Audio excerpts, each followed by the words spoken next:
înălțat. Poate că amândoi cu timpul ne-am schimbat. Fac ce vreau eu, viața pe scurtă, mai bine să o iei la mișto.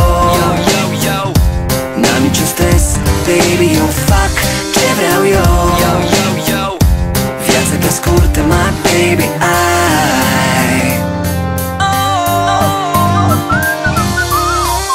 nimic nu-ți convine când vorbești cu mine. Nu ești fericită și nici eu cu tine. Simt că-mi pierd controlul ce mă definea. Plec să-mi caut liniștea altundeva.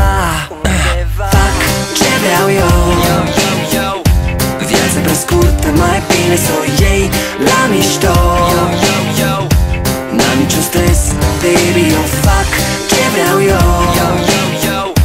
Viața pe scurtă, my baby,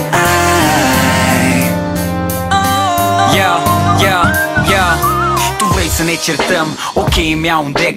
Când se va termina, oricum eu te împac cu sex. Și să-ți mai spun ceva, nu sunt cel mai bun de aici, dar am să țin locul până vine el ce zici. O dai de stil în kitsch, faze tipic feminine. Eu pot să stau aici fără să mă cer cu tine, că mi se pare gay.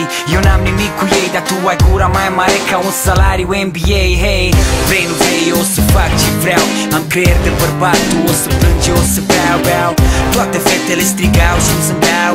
Acum țipă doar una de parcă să-mi bau. Fac ce vreau, e doar reacție la situație.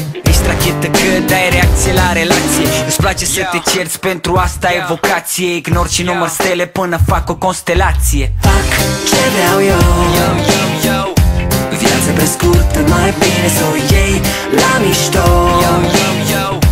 N-am niciun stres, baby, eu fac ce vreau eu. Viața pe scurtă, my baby,